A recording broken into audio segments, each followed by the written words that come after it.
Hello, good afternoon, नमस्कार। मेरा नाम है आरजे राज। आप देख रहे हैं 1155th episode of Nagpur most happening Facebook live show, जिसका नाम है राज की बात, विमेन ऑफ द ईयर के साथ। हमारी आज की मेहमान को मैं इंट्रोड्यूस कराऊं, उससे पहले धन्यवाद करता हूं पारेख ब्रदर्स जूलर्स का। पारेख ब्रदर्स जूलर्स प्रेजेंट्स राज की बात, women of the year, in association with Pahnawa boutique. A big thank you to Antra Multi Services by Rupesh Pandey, who's helping a lot of ladies out there with mudra loan, with a property loan, with business loan, and also a big thank you to Cuts Salon, which is Nagpur's most exclusive salon, and also Hamper Ride by Nidhi Rathi. आज की जो मेरी मेहमान है वो एक समाज सेविका है, वो एक गद्दावर नेता है। जब ये उनसे कोई कहता है तो वो मुस्कुरा के कहती है कि नहीं, मैं इतनी बड़ी कोई नेता नहीं हूं, मैं समाज से जुड़ी हूं, समाज के कार्यों से जुड़ी हूं। लेकिन क्या नैश नुसरत अली हमेशा से ऐसी थी जैसी आज है, या फिर ये नैश अलग थी? बात करते हैं हम आज की हमारी विमेन ऑफ द ईयर आदरणीय नैश नुसरत अली मैम से। मैम नमस्कार। नमस्कार मैम, सबसे पहले congratulation being women of the year. Thank you so much. It's like a pleasure for me and my team also, because I always believe in a teamwork. Ma'am, सबसे पहले आपका अगर एक आप कहाँ की हैं, कहाँ आपका जन्म हुआ, कौन से स्कूल गई आप? मैं मध्य नागपुर में जन्मी हूँ। हंसापुरी में मैं रहती थी, नालसप चौक पर, और एक बहुत ही सामान्य परिवार में जन्मी हूँ। पापा मेरे फुटबॉलर थे और सेंट्रल एक्साइज में एओ थे वो। मदर हाउसवाइफ रही है, 5 बहनें हैं, मैं सबसे छोटी बहन रही हूँ। और शुरू से मेरा रुझान क्रिकेट की तरफ था कि मुझे क्रिकेट खेलना है। फिर मैं सब जूनियर्स खेली, फिर जूनियर्स खेली, फिर सीनियर्स खेली, फिर सीनियर नेशनल्स खेली। तो इसी तरीके से मैंने अपना स्पोर्ट्स का करियर आगे बढ़ाया। तो एक क्रिकेटर, एक नेशनल लेवल क्रिकेटर राजनीति में कैसे आ गई? ये राजनीति में या समाज सेवा में कैसे आ गई? एक्चुअली सोशल एक्टिविटी में तो मैं बहुत पहले से ही थी। मतलब कई बार बचपन में मैंने अपने मनी बॉक्स खाली करके किसी की मदद करने की हमेशा से कोशिश की है। लेकिन पॉलिटिक्स में आने का मतलब सबसे बड़ा रीजन ये है कि 2014 में जब इस देश पे जब बीजेपी आई पूरी सत्ता में, तो उसके पहले जो उनका मैनिफेस्टो था कि हम युवाओं को इतना रोजगार देंगे, 2 करोड़ नौकरियां देंगे, 15 लाख खाते में आएंगे, and lots of blah blah blah. But 2015 आया, कुछ नहीं हुआ। 2016 आया, जब लोगों ने सवाल उठाया तो आपने जीएसटी ला लिया। फिर लोगों ने सोचा भाई सेटल होने देते हैं। फिर सवाल उठाया, फिर उन्होंने इधर उधर की बातें की, फिर एयरपोर्ट भेज दिया। फिर ऐसे करते करते 2019 आया, तो मैं काफी ज्यादा मतलब सिर्फ ये बातें जुमलेबाजी सुन सुन के मैं थक गई थी। और मैंने ये सोचा कि अगर हमें आवाज उठानी है तो we should part of politics. काफी लोग ये बोलते हैं राजनीति अच्छी चीज नहीं होती है, बट मैं बिलीव करती हूँ कि यंगस्टर्स को ज्यादा से ज्यादा पॉलिटिक्स में आना चाहिए। कोई भी देश परफेक्ट नहीं होता है, हर देश में और हर लोगों में कुछ ना कुछ कमियां होती हैं। बिल्कुल। लेकिन कहते हैं ना कि सफाई सब चाहते हैं, लेकिन अपने हाथ गंदे कोई भी करना नहीं चाहता। तो मैंने ये इनिशिएट किया कि I want to part of politics, और मैंने कांग्रेस पार्टी को चूज किया। कांग्रेस क्यों? आप चाहती तो आप समाज सेविका रहकर समाज से जुड़े कार्य कर सकती थी, राजनीति में क्यों आई? सर देखिए, देश को परफेक्ट बनाने के लिए कहीं ना कहीं आपको पावर की जरूरत पड़ती है। मैं एक सोशल वर्कर ऑलरेडी थी, मैं पहले से ही काम कर रही थी, लेकिन हम उसको एग्जीक्यूट नहीं कर पा रहे थे सही लेवल पे। हम कई जगह जाकर के हम मतलब लैग कर रहे थे। हमारे कोई एमएलए के पास हमारे कांटेक्ट नहीं हुआ करते थे, या कोई बड़े अधिकारी के पास नहीं, तो वो फाइल वहीं की वहीं रह जाया करती थी। तो फिर मैंने चूज किया कि नहीं, मुझे पॉलिटिक्स में आना है। 2016 में मैं जंतर मंतर पे धरने पर भी बैठी, जब कठुआ कांड में एक छोटी बच्ची के साथ जम्मू के पास में उसके साथ दुष्कर्म हुआ। उसमें काफी सारे पुलिस वाले इन्वॉल्व थे और बीजेपी के कुछ नेता उनको सपोर्ट कर रहे थे। तो ये बहुत सारी ऐसी चीजें थी राज जी, कि मैंने यही सोचा कि जब तक हम खुद पॉलिटिक्स का एक हिस्सा नहीं बनेंगे, हम सिर्फ दूसरे लोगों पर उंगलियां उठाते रहेंगे, उनमें खामियां ढूंढते रहेंगे और कहेंगे ये देश में तो कुछ हो ही नहीं सकता। जी। So that's the reason I have chose politics. और दूसरी चीज ये कि कांग्रेस इसलिए मैंने चूज किया क्योंकि जब से इस देश में बीजेपी आई है जी, एक अजीब सा माहौल क्रिएट हो गया है। मैंने इसके पहले मतलब कभी नहीं सुना था लव जिहाद, मतलब एक फ्रीडम जो है वो कहीं ना कहीं एक सफोकेशन में आने लगा है। बहुत सारी चीजें ऐसी होने लगी। अब जैसे मेरे कांटेक्ट में, मेरे फ्रेंड्स में जो लोग हैं जी, वो 80-90% सारे मतलब हर कम्युनिटी के हैं, ऐसा नहीं कि मुस्लिम्स है, हर कम्युनिटी के हैं जी। तो हम दोस्तों में कभी ऐसी बातें नहीं होती थी। लेकिन आज का जो माहौल हो गया है जी, वो कांग्रेस वर्सेस बीजेपी नहीं है जी, वो हिंदू वर्सेस मुसलमान हो गया है जी। मैं इसके खिलाफ हूँ। सबसे पहले हमारा देश होना चाहिए, देश का संविधान होना चाहिए, लेकिन यहाँ पर आप जात के नाम पर, पात के नाम पर, ऊंच नीच, अमीर गरीबी में आप जो बांट रहे हैं, मैं इसके खिलाफ हूँ। मैंने एक वक्त पे मैंने प्रियंका गांधी जी के साथ भी काम किया जी, यूपी में, बड़ा अच्छा एक्सपीरियंस रहा। I learn lots of things from her and really I am telling you she is so hard working. और जिस तरीके से मतलब उन्होंने हमें मार्गदर्शन दिया जी, तो मैं उसको अपना एक आइडियल बना करके मैं चली आई। फिर उसके बाद हमारे आदरणीय नाना भाऊ पटोले जी, जी, मतलब हमेशा एक ऐसा हमें ताकत देते हैं, वो एक प्रदेश अध्यक्ष हैं, लेकिन इतनी ताकत देते हैं कि एक कांग्रेस का जो ऐसा कार्यकर्ता जो काफी टाइम से शायद कोई एक्टिविटी में भी नहीं आया था, आज वो पूरी ऊर्जा के साथ खड़ा है क्योंकि वो हमें लाइन अप करते हैं, अप्रिशिएट करते हैं, मार्गदर्शन देते हैं, प्रॉपर मीटिंग्स लेते हैं। तो ये चीजें बहुत ज्यादा मैटर करती हैं। सेम एज इट इज हमारी आदरणीय संध्या सवा लाखे जी जो हमारी महिला कांग्रेस की प्रदेश अध्यक्ष हैं, उन्होंने और नाना भाऊ ने और हमारे नागपुर शहर के आमदार साहब आदरणीय विकास भाऊ ठाकरे जी, इन लोगों ने जो मुझे एक सपोर्ट किया मैं लाइफ में कभी नहीं भूल सकती हूँ। आज पहली बार नागपुर शहर में किसी माइनॉरिटी की लड़की को नागपुर शहर का महिला कांग्रेस का अध्यक्ष बनने का मौका मिला। तो कहीं ना कहीं ये साहस और ये हिम्मत ये कांग्रेस पार्टी ही दे सकती है। हमारी संध्या सवा लाखे ने मुझे ये हिम्मत दी, हमारे विकास भाऊ ठाकरे जी ने ये हिम्मत दी, हमारे नाना भाऊ पटोले जी ने ये हिम्मत दी कि उन्होंने बगैर जात पात का भेदभाव का बगैर सोचे एक माइनॉरिटी की लड़की को फ्रंट पे ला करके जो ताकत दी है, मैं उसके लिए सभी को सैल्यूट करती हूँ। लेकिन जब आप ये कांग्रेस पार्टी से जुड़ी, काम करना आपने शुरू किया, आप बहुत आउटस्पोकन रही हैं, आप बड़ी साफ रही हैं अपनी बात कहने में, बेबाकी से अपनी बात कहती हैं। क्या परिवार की तरफ से कभी ऐसा कुछ आया कि ये मत कहो, वो मत कहो? सर आपने सवाल बहुत अच्छा किया है। पहले एक्चुअली फादर तो है नहीं मेरे, 11 साल पहले वो उनका इंतकाल हो गया। मम्मी है, बहनें हैं। मम्मी कहती थी शुरू शुरू में कि थोड़ा संभल के, ये राजनीति है, हमारा पॉलिटिकल कोई बैकग्राउंड नहीं है जी, तो कुछ भी बोलने के पहले मतलब सोच लेना चाहिए जी। जैसे 2019 के चुनाव में मैं नाना भाऊ के लिए जब मैं प्रचार कर रही थी और बेबाकी से मैं गडकरी जी के मतलब उनके नेगेटिव पॉइंट्स में गिना रही थी जी। तो मुझे एक दो बीजेपी के कुछ लोगों ने कांटेक्ट किया कि आपको सिटी में रहना है तो थोड़ा सा डिप्लोमेट बोलिए, आखिर यहाँ पे सत्ता बीजेपी की ही बनने वाली है। तो इस टाइप से काफी ज्यादा प्रेशर आया। तो नॉट ओनली फैमिली, लेकिन फैमिली ने मुझे हमेशा अंडरस्टैंड किया और फैमिली ने हमेशा मुझे आगे बढ़ने के लिए मतलब एक हमेशा एक नई ऊर्जा दी। कभी मुझे ऐसा फील नहीं हुआ कि कभी कभार लोग ये सोचते हैं कि मुस्लिम लोग थोड़े से रिजर्व होते हैं, होते भी हैं, लेकिन मेरी फैमिली ने मुझ पर भरोसा किया है और मैं उस भरोसे को इंशाल्लाह मैं आगे लेकर के चलूंगी। फैमिली का पूरा सपोर्ट है। तो जब बहुत सारे धरने हुए, बहुत सारे बहुत सारी चीजों को लेके आप विरोध में सड़क पर उतरी, जहां पर बहुत सारे आंदोलन हुए, कभी ऐसा नहीं लगा क्योंकि कहीं धक्का मुक्की होगी, डंडे पड़ेंगे, लोग नेगेटिव बोलकर जाएंगे, इन बातों का?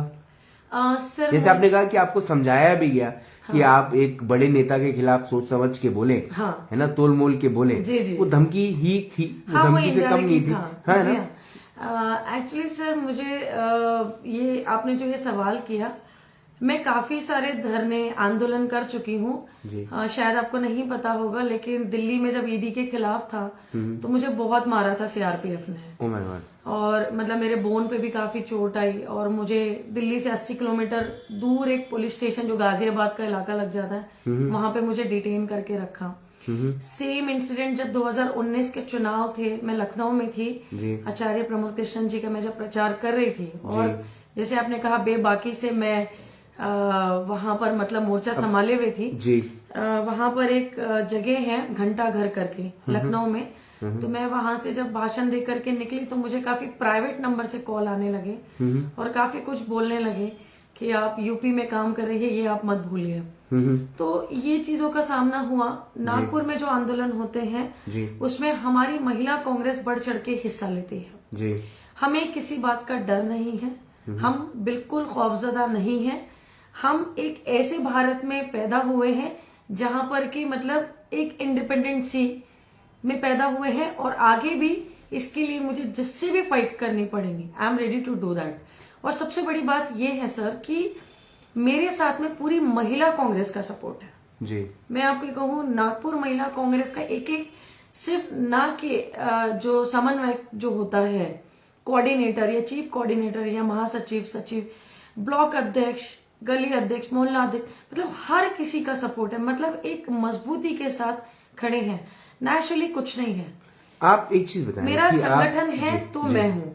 नहीं, लेकिन जैसे आपके बारे में ये कहा जाता है कि कोविड के दौरान भी आपने बहुत सारा काम किया, बहुत सारे लोगों के घरों में दवाइयाँ, राशन ये पहुंचाने का काम किया, पर आपने अपने कार्यकर्ताओं को स्ट्रिक्टली बोला कि इसका प्रोपेगेंडा मत करो, ज्यादा इसके बारे में लोगों को बताने की जरूरत नहीं है कि हम इतने बड़े बड़े जगहों पर पहुंच रहे हैं, इतने सारे लोगों की मदद कर रहे हैं, साफ मन से करो। मैम, ये तो मौका होता है राजनीति से जुड़े लोगों का कि इस पे चौका लगाया जाए, पब्लिसिटी की जाए। आप तो पब्लिसिटी के खिलाफ हो जाती है। नहीं सर, एक्चुअली क्या हुआ, फिर भी एक दो चैनल ने कवर कर लिया था। मैं वो पूरा हाइड करके कर रही थी जी। क्योंकि ये आदर्श मुझे मिलता है आदरणीय विकास भाऊ ठाकरे जी से, और ऐसी ही क्वालिटी शायद विकास भाऊ और हम लोग एडॉप्ट करते हैं नाना भाऊ पटोले जी से, जो कि बिल्कुल भी कहीं लाइमलाइट में आना नहीं चाहते हैं। जैसे विकास भाऊ ठाकरे जी ने इतनी ज्यादा किट्स और सब कुछ बांटी, लेकिन कहीं मीडिया में नहीं था जी। तो we people believe in a grass root. हम ग्रास रूट पे काम करने में ज्यादा बिलीव करते हैं।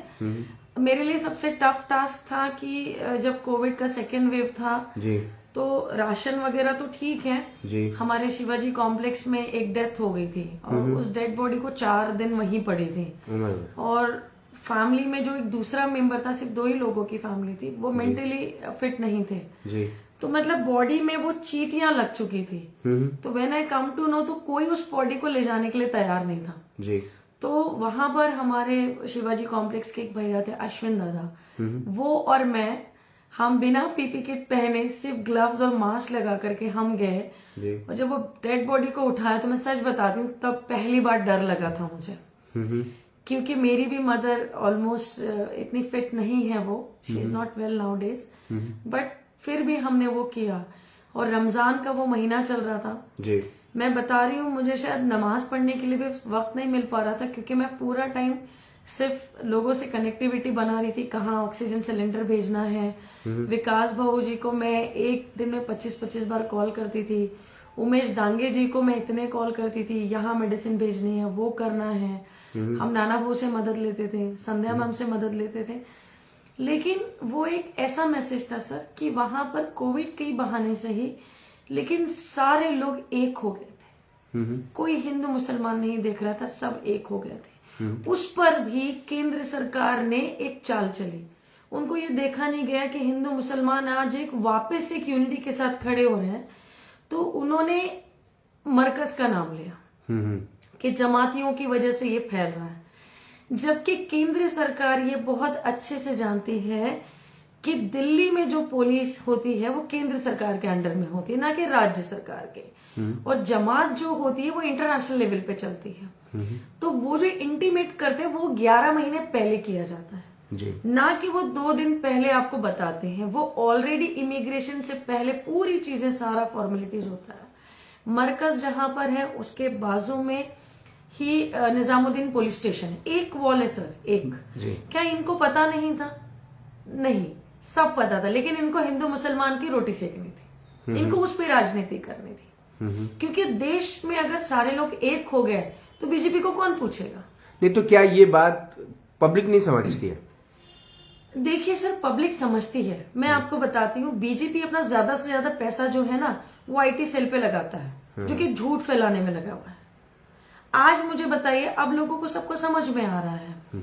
जब सबसे ज्यादा प्रॉब्लम हुई तो यहाँ पे महाराष्ट्र में हमारी अकाड़ी की सरकार थी, तो सबसे पहले मदरसों और मस्जिद खाली करके उन्होंने दिया कि कोविड का इलाज आप यहाँ करिए जी। तो ये एक सबसे बड़ा मैसेज है। उद्धव ठाकरे जी ने आकर के, जो हमारे पूर्व सीएम रह चुके हैं जी, उन्होंने धन्यवाद किया। फिर धीरे धीरे सभी लोग गुरुद्वारे दिए गए, कितनी सारी, मतलब सब एक साथ फिर भी यूनिटी हो गई ना। काफी मंदिर के कुछ लोगों ने, जहां पर उनके खाली स्पेस हुआ करती थी, वो दी गई, तो इनकी बोलती बंद हो गई वापस से। मेरा कहना सर ये है कि आप रोजगार पे बात करिए, बात मत करिए, पेपर पे मत दीजिए, आप प्रैक्टिकली रोजगार दीजिए ना। तो है ना, मेहान तो है। देखिए सर, अगर सच माने ना, सिर्फ मेहान आप चालू कर दीजिए, विदर्भा के काफी प्रॉब्लम सॉल्व हो जाएंगे। नागपुर में बिजनेस डेवलप हो जाएगा। मेट्रो यहां से वहां दौड़ाने से कुछ नहीं होगा, खाली मेट्रो चल रही है। एक दिन क्रिकेट मैच हो गया तो 80,000 लोग मेट्रो में बैठ गए, तो कह रहे रिकॉर्ड तोड़ दिया। नरेंद्र मोदी जी आ गए उस दिन नागपुर में, तो 1,14,000 लोग बैठ गए, तो कह रहे रिकॉर्ड टूट गया। ऐसे नहीं होता है। उसका टैक्स का पैसा आप हर नागरिक से ले रहे हो नागपुर के। अगर आप तो आपको लगता है मेट्रो की जरूरत नहीं थी?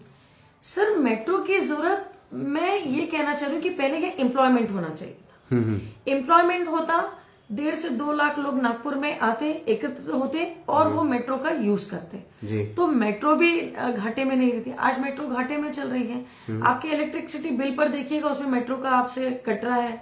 आप रिचार्ज पे देखिए, आपका पैसा कट रहा है, मतलब हर जगह कट रहा है। तो फिर आपने मेट्रो क्यों लाई? सबसे पहले आप रोजगार पे बात कीजिए। जब तक रोजगार नहीं होगा कोई भी चीज ठीक नहीं हो सकती। तो क्या हो रहा है अभी?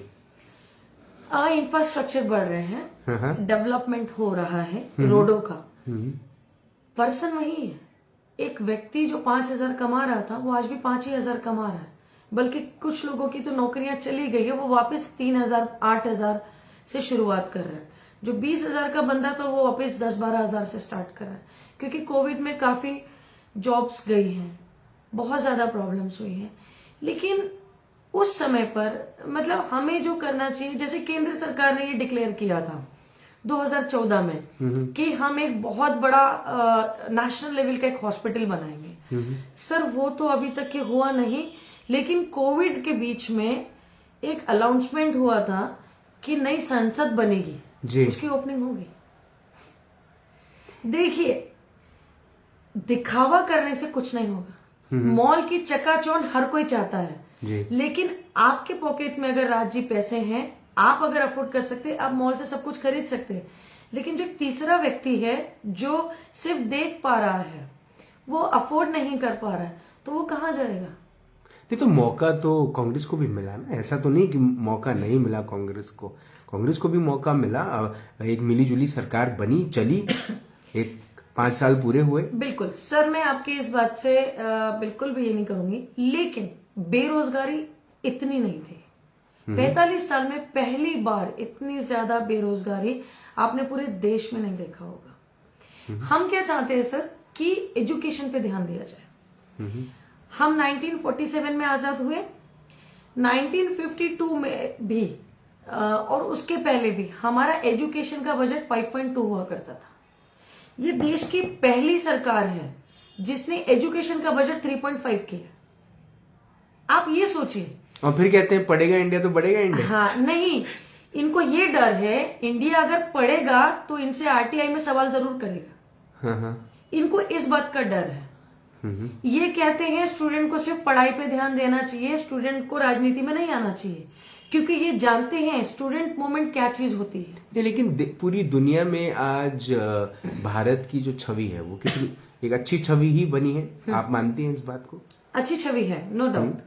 भारत को विश्व गुरु की नजर से देखा जाता है, बहुत सारे ऐसे कारण हैं जिसकी वजह से भारत को सराहाया जाता है। आज G20 बोलिए, या फिर आप पेरिस समिट बोलिए, या फिर आप वर्ल्ड बैंक में बोलिए, या UN में बोलिए, भारत की एक अच्छी छवि है वहां पर। देखिए सर, आप ये जो कह रहे छवि है, छवि आज नहीं बनी है। छवि आज नहीं बनी है। मोदी जी अगर पेरिस जाए या ब्रिटेन जाए या US जाए, वहां जाकर के आप मीटिंग्स कर रहे हैं, आपने बिजनेस क्या लाया?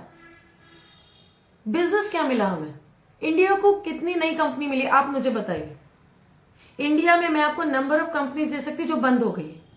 आप क्या बात कर रहे हैं छवि की? छवि ववि कुछ नहीं है। छवि इस देश की हमेशा से रही है कि भारत एक कृषि देश है जी। भारत में हर धर्म मिल करके एक साथ रहते हैं, ये है भारत की छवि। आपने किसानों को ही रौंद दिया, 750 किसान शहीद हो गए, मारे गए, आप उनको खालिस्तान से जोड़ते हैं। वो क्या कर रहे हैं? वो अपनी MSP के लिए लड़ रहे थे। आपके एक केंद्रीय मंत्री का बेटा किसानों को कुचल के चला जाता है, अजय मिश्रा टीनी का बेटा, और आप उसको अभी तक उसके पद से हटा नहीं पा रहे। कहीं ऐसा तो नहीं नरेंद्र मोदी खुद डरते हैं कि मैंने अगर इन लोगों को हटा दिया तो लोग, मेरी बीजेपी पार्टी मुझे धोखा दे देगी? नहीं सर, छवि जो है इस देश की वो आज नरेंद्र मोदी जी ने नहीं बनाया। नरेंद्र मोदी जी तो कुछ इस तरीके से करे जो आज तक कभी इस देश में हुआ ही नहीं। तो मैं भी बोलती नरेंद्र मोदी जी है तो मुमकिन है। इलेक्शन USA में हो रहा था जी, प्रचार इंडिया में हो रहा था, नमस्ते ट्रम्प। पहली बार सुना है सर। नहीं, लेकिन मैं आपसे जो कुछ और चीजें हैं जो मैं जानना चाहता हूँ वो ये है कि नागपुर में जब नागपुर महानगर पालिका के अंदर में कोविड के दौरान जब एक इशू उठ के आया एक सीनियर ऑफिसर का और उनका तबादला हो रहा था, तब भी आप अपना विरोध जाहिर कर रही थी कि क्योंकि आप नहीं चाहती थी कि तुकाराम मुंडे जी का ट्रांसफर हो। उसको लेकर आपने कुछ ट्वीट्स भी किए थे, कुछ मैसेजेस भी किए थे, कुछ पोस्ट भी किए थे जिसमें नाराजगी दिख रही थी। देखिए सर, ऐसा है, तुकाराम मुंडे जी एक सच में बहुत अच्छे एक ऑफिसर रहे और कोविड में उन्होंने बहुत अच्छा काम भी किया, नो डाउट, और वो बायर्स नहीं थे। उसके बाद कुछ ऐसे इश्यूज सामने आने लगे कि वो बड़े बड़े बीजेपी के कुछ नेताओं की फाइल ओपन करने वाले थे, ठीक है। उसके प्रेशर में उनको यहां से हटाया गया। नागपुर की जनता नहीं चाहती थी वो यहां से हटे। देखिए, इंसान है, किसी ना किसी से कुछ ना कुछ चीजें होती है, लेकिन फिर भी मैं ये कहूंगी कि उन्होंने अपना अच्छा काम किया यहाँ पे। मैं ऐसा नहीं कहूंगी कि उन्होंने काम बुरा किया। सिचुएशन जिस तरीके से क्रिएट की गई इस पूरे देश में, नागपुर में नहीं सर, अचानक से मोदी जी टीवी पर प्रकट हो गए और सुबह से लॉकडाउन। अगर आप एक हफ्ते का समय देते, मजदूरों को उनके सही ठिकानों पर अगर जाने देते, तो शायद इतनी मौतें नहीं होती जो ट्रेन में हमें डेड बॉडीज मिली भूख की वजह से। गया से ट्रेन निकली थी दिल्ली जाने के लिए, वो कहीं और पहुंच गई। उड़ीसा से ट्रेन निकली थी नागपुर आने के लिए, वो कहीं और पहुंच गई। ये सब चीजें जो है, ये क्या हुआ सर, दिस इज मिसमैनेजमेंट। पूरी तरीके से बीजेपी पार्टी फेलियर रही है इसमें। आप एक तरफ ऑफिसर्स और एडमिनिस्ट्रेशन से जुड़े लोगों की तारीफ करती हैं, लेकिन दूसरी तरफ आप नाराज भी होती हैं उन पर। देखिए, जब हम कोई काम लेके जाते हैं, कोई मुद्दा लेकर के जाते हैं, जेन्युइन चीजें होती हैं, हम उनके सामने रखते हैं। अगर वो समझते हैं तो ठीक है, लेकिन अगर हमें दिखता है कि वो जानबूझ करके करेंगे तो फिर तो सर हम नहीं मानेंगे। हम और हमारी महिलाएं तो फिर हम वहां डटे रहेंगे, क्योंकि सर मैं कोई पर्सनली मेरे लिए तो नहीं जाऊंगी जी। जैसे कोई मसला आ जाता है हमारे पास, कोई इश्यू होता है, तो जाहिर सी बात है जो अधिकारी मुझे उनके पास जाना पड़ेगा। हाँ, होती है कुछ चीजें, कई बार तू मैं भी हो जाती है बड़े बड़े अधिकारियों के साथ, लेकिन फिर सम सर्टेन टाइम्स ये लगता है कि ठीक है वो अपना जॉब करे, मैं मेरा जॉब कर रही हूँ। End of the day sir, मैं अपना, मेरी जो रिस्पॉन्सिबिलिटी, मैं उसके साथ कहीं पर भी कॉम्प्रोमाइज नहीं करती और ना ही आने वाले समय में कभी करूंगी। नुसरत अली जो है वो बीजेपी के खिलाफ है या नॉनसेंस के खिलाफ है? बीजेपी नॉनसेंस के खिलाफ है। क्योंकि बीजेपी आजकल जो कर रही है वो नॉनसेंस ही कर रहे हैं। आप मुझे बताइए कि हमारे यहाँ पे जो विदेश मंत्री, उनका काम नरेंद्र मोदी जी कर रहे हैं। नहीं, मैं सेंटर की, मैं नागपुर की बात करूं। नागपुर में देखिए, नागपुर शहर में भी चीजें कितनी विकसित हुई हैं। ऐसा नहीं है कि विकास नहीं हुआ है। हाँ, ये बात अलग है कि जॉब्स अभी तक आए नहीं है जो प्रॉमिस किए गए थे, ये बात अलग है। लेकिन कोविड के दौरान भी जो काम दिखाया बीजेपी लेड नागपुर महानगर पालिका ने, वो भी सराहनीय है। लोगों ने उसकी तारीफ करी है। सर सराहनीय किस टाइप से? और मीडिया उसकी तारीफ करती है। तो सर मीडिया तो उनके पॉकेट में है ना। मैं तो आपके चैनल के माध्यम से बोल रही, हर कोई आपकी तरह थोड़ी ना होता कि आकर के सच में बेबाकी से आप भी सवाल कर लोगे। नहीं, आजकल तो सवाल भी स्क्रिप्टेड होते हैं। आपको ये सवाल करने साहब तो आप सवाल करते हैं। आप बोलते हैं एनएमसी को सराहा जा रहा है। हर एक नागरिक में कुछ लोग ऐसे हैं जो कंटिन्यू बीजेपी को वोट देते हैं, जो मेरे भी कांटेक्ट में हैं। वो कहते हैं इस बार हम नहीं देंगे। जो टैक्स हमारा 4,000 आया करता था वो आज 24-25 हजार आ रहा है। आम व्यक्ति को क्या चाहिए? आज अगर हम एनएमसी की बात करते हैं, 15 साल से बीजेपी है, क्या कर लिया बीजेपी ने? पुराने बिल अभी तक के एनएमसी के क्लियर नहीं किए। उसको वो पुराना क्लियर कराने के लिए अभी भी सब कुछ चल रहा है। आप मुझे बताइए, इतना बड़ा स्टेशनरी घोटाला हुआ, क्या हुआ उसके बाद? ऐसी बहुत सारी चीजें हैं सर। अभी आप देखिए कितनी जगह पे सफाई नहीं है। आप मतलब ये जो बोलना कि मतलब एनएमसी में बहुत अच्छा हो रहा है, आप मुझे बताइए, एनएमसी के लोग एक तरीके से हफ्ता वसूली कर रहे थे लॉकडाउन में। आपने 3 बजे 4 बजे तक का टाइम दिया था, उसके बाद में शटर गिरा करके लोगों से पैसे वसूल करते 5-5 हजार। आधों की रिसिप्ट दे रहे थे, आधों की रिसिप्ट नहीं दे रहे थे। ठीक है, हम आपका चालान नहीं बनाएंगे, इतने पैसे दे दो, आप चालू रखना, ग्राहक अंदर ले लो। ये क्या हो रहा था? आप कांग्रेस की बात करती हैं, कांग्रेस को रिप्रेजेंट करती है, लेकिन जब आप कांग्रेस के अपने गिरबान में जब देखती हैं, तो क्या आप कांग्रेस को एक पिज्जा पार्टी की नजर से नहीं देखती, जहां पर बहुत सारे टुकड़े हैं? नागपुर में ही, अगर नागपुर में ही आप देखें, सबके अलग अलग विंग्स हैं। सर देखिए, ये लोगों ने बहुत ज्यादा क्रिएट किया हुआ है। जो प्रोपोगंडा जो बनाया हुआ है, ये क्रिएट किया गया है। तो कांग्रेस पिज्जा पार्टी नहीं है? नहीं, बिल्कुल नहीं है। ये कुछ मीडिया और कुछ लोगों ने ये किया है जो अपनी रोटी सेकना चाहते हैं। मैं ये नहीं कहती कि कांग्रेस में कोई कमी नहीं है। सब में कुछ ना कुछ कमियां होती है, सब में कुछ ना कुछ खामियां होती है। लेकिन आज की जो कांग्रेस जो दिख रही है, नाना भाऊ पटोले जी ने जिस तरीके से कांग्रेस को खड़ा करने की कोशिश की है, तो आदरणीय नाना भाऊ पटोले जी ने जो हमारे को पूरा आदेश दिया हुआ है नागपुर के लिए, उसको विकास भाऊ ठाकरे जी, मैं खुद और जितने फ्रंटल के ऑर्गेनाइजेशन है, हम लोग पूरी कोशिश कर रहे हैं कि हम लोग मिलजुल करके काम करें। आपका आईटी सेल क्या कर रहा है? कुछ कर रहा है, नहीं कर रहा है? आईटी सेल देखिए सर, अपने लेवल पे करने की तो बहुत अच्छी कोशिश कर रहा है। अभी हमारे महाराष्ट्र के जो प्रदेश अध्यक्ष हैं सोशल मीडिया के, विशाल मुत्तेमवार जी, वो भी अच्छा कोशिश कर रहे हैं। नागपुर के आकाश तायवड़े भी अच्छा कोशिश कर रहे हैं। अभी भारत जोड़ो यात्रा में भी काफी अच्छे तरीके से लाइनअप हुआ है, बहुत सारी चीजें। भारत जोड़ो यात्रा को आप किस नजर से देखती है? सच में मैं कह रही हूँ, अगर ये यात्रा नहीं होती तो भारत सच में टूट जाता। मैं पूरे कॉन्फिडेंस के साथ बोल सकती हूँ ये चीज। मेरे पास कुछ वीडियोज है राज जी, जो मैं आपके साथ शेयर करूंगी, जो मैंने खुद पर्सनली लोगों के साथ जाके बातें की है।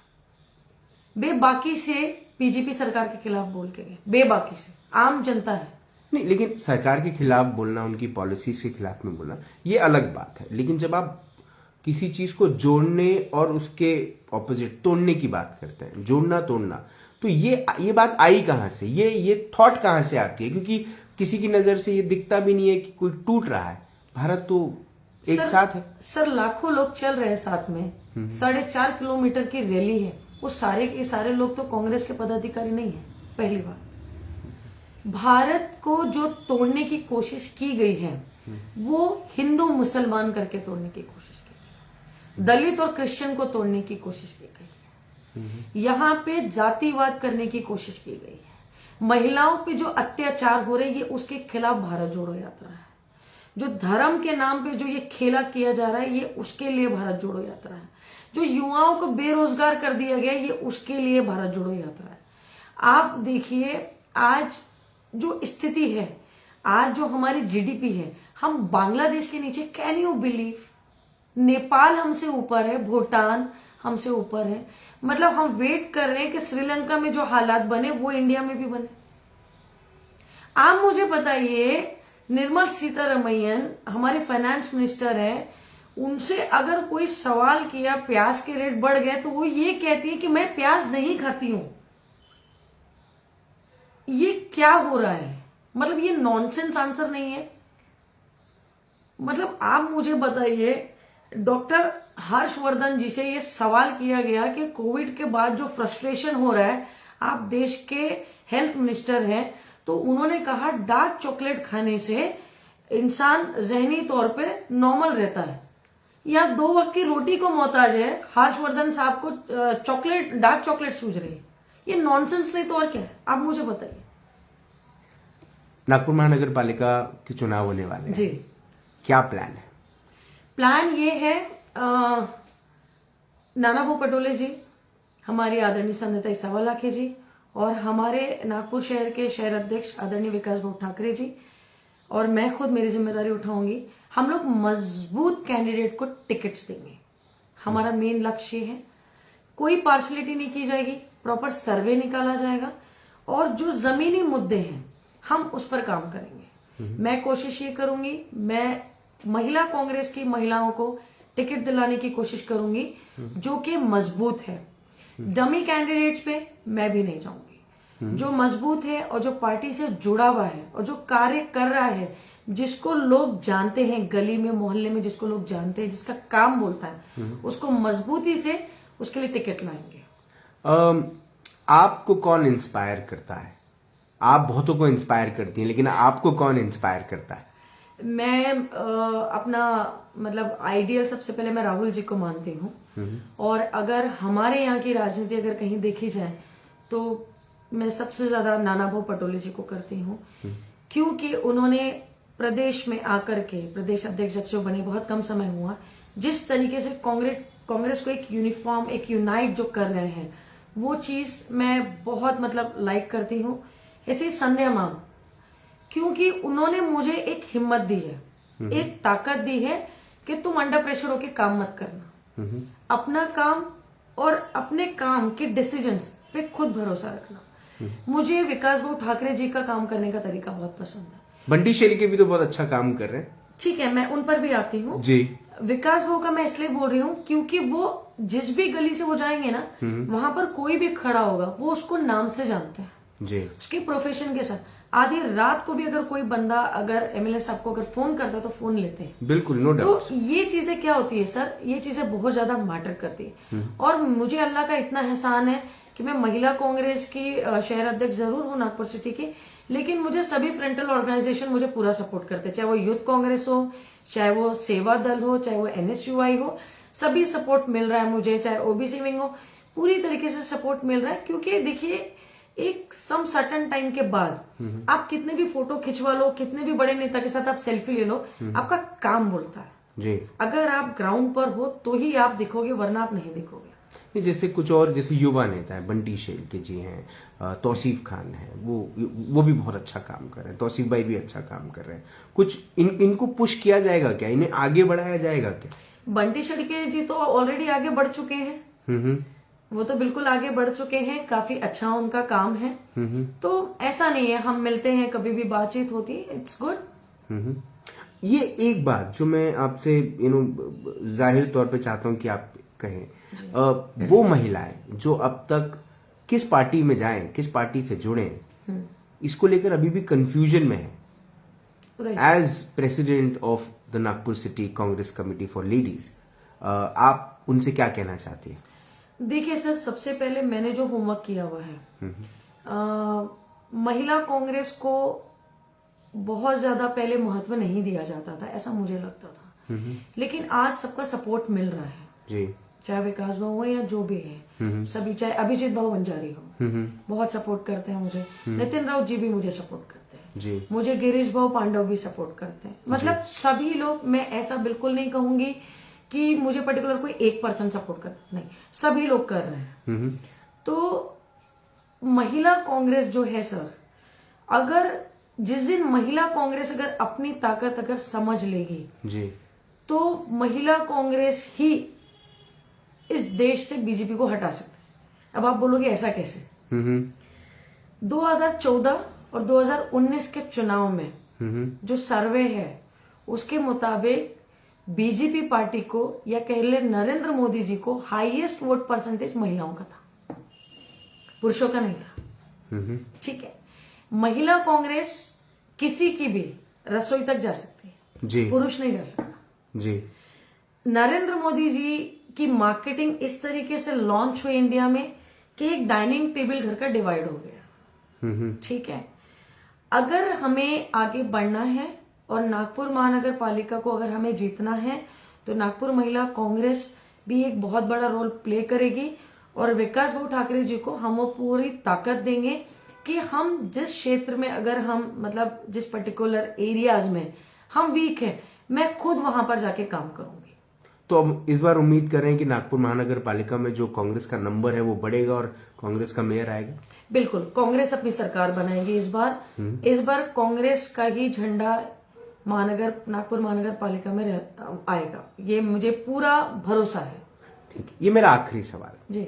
अगर जिंदगी की सुनहरी किताब लिखी गई, उस किताब के एक सुनहरे पन्ने पर लिखा गया नाश नुसरत अली, उसके नीचे कौन सी ऐसी लाइन, कौन सा ऐसा थॉट, कौन सा ऐसा कोट लिखा रहना चाहिए जो जिसे पढ़े जब भी कोई तो वो आपको याद करे?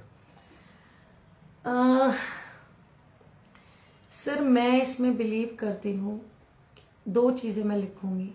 If you want respect give respect to others, और एक गालिब साहब का एक शेर है, कुछ इस तरह से हमने जिंदगी को आसान कर दिया, कुछ इस तरह से हमने जिंदगी को आसान कर दिया, कभी किसी से माफी मांग ली और कभी किसी को माफ कर दिया। एक चीज मैं और बोलना चाहती हूं कि जिंदगी जो है हर दिन एक नया चैलेंज देती है। तो मैंने एक जगह लिखा था, जिंदगी से लड़ने में मजा आ रहा है, जिंदगी से लड़ने में मजा आ रहा है, वो मुझे जीतने नहीं दे रही और मैं हार मानूंगी नहीं। क्या बात, मैं लड़की हूं, मैं लड़ सकती हूं। बिल्कुल। आपने अपना वक्त दिया, आपने हमसे बात करी, आपने हमें फिर से इंस्पायर किया। थैंक यू सो आप मच। एक इंस्पिरेशन है उन सभी महिलाओं के लिए, उन लड़कियों के लिए, उन युवाओं के लिए जो राजनीति को सिर्फ ये सोचकर चलते हैं कि ये एक परिवारवाद या फिर इस किस्म की चीज है।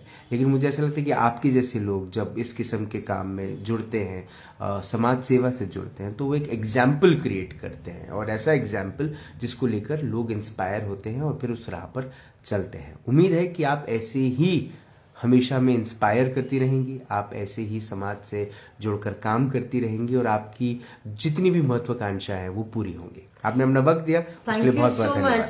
Thank you so much. मैं सच में तहे दिल से आपको थैंक यू बोलना चाहती हूँ राज जी। और कुछ दिन पहले आपका बर्थडे था, तो हैप्पी बिलेटेड बर्थडे। मुझे मजा आया राज की बात में। चलिए, थैंक यू सो मच। नाश नुसरत अली से बात हुई, मुलाकात हुई, एक मुझे ऐसा लगता है कि काफी दिनों के बाद एक ऐसा इंटरव्यू हुआ जिसमें जिस इंटरव्यू को सुनने के बाद मुझे ऐसा लगता है कि दिमाग की जो घंटी है वो कंटिन्यूस बज रही है, और ये बजना भी चाहिए। क्यों नहीं? क्योंकि एक वो कहते हैं ना, जब आप किसी को बहुत ज्यादा ताकत दे दो तो वो भी इंसान को करप्ट कर देता है, और जो माहौल है इस वक्त उसमें ऐसा कहीं ना कहीं लग रहा है कि चीजें वैसी नहीं जा रही हैं जैसी जानी चाहिए। क्योंकि हमें रस्तों की नहीं, हमें रास्ते पे चलने वाले लोगों के चेहरे पे मुस्कान चाहिए। तकलीफ जो हो रही है वो आज घरों के अंदर हो रही है, घर में झगड़े हो रहे हैं, घर में उदासियां हैं, लोग अपसेट हैं, और बड़े बड़े होर्डिंग्स, बैनर्स लगाए जा रहे हैं इस बात को लेकर कि सब कुछ ठीक है, जबकि सब कुछ ठीक नहीं है। उम्मीद है कि आप अपनी ये नाराजगी को दबा के ना रखें। मैं ये नहीं कह रहा कि सड़कों पे उतरे, मैं ये कह रहा हूं कि जब आपको मौका मिले, और वो मौका मिलता है आपको इलेक्शन में। एक आम आदमी को कहां मौका मिलता है? आम आदमी को इलेक्शन में मौका मिलता है अपनी मन की बात कहने का। लेकिन तब हम ये मन की बात कहना कहीं ना कहीं चूक जाते हैं कि हम ये बात कैसे कहें। उम्मीद है कि इस बार जब भी आपको मौका मिले, वो महानगर पालिका में हो, वो विधानसभा में हो, वो लोकसभा में हो, आप अपना मत अपने मन से देंगे, क्योंकि आपके मन को दबाया गया है, दुखाया गया है, और उन बातों का जवाब सिर्फ आपका वोट दे सकता है। उम्मीद है कि आप भारत को जोड़ने की, भारत को उज्जवल करने की कोशिश में करेंगे। और जो लोग इस बात को मानते हैं वो शायद कहीं ना कहीं ये 2 लाइनें अपने दिल में रखते हैं कि ना सरकार मेरी है, ना रौब मेरा है, मैं छोटा सा हिंदुस्तानी हूं, हिंदुस्तान मेरा है। जिंदा रहें। जय हिंद।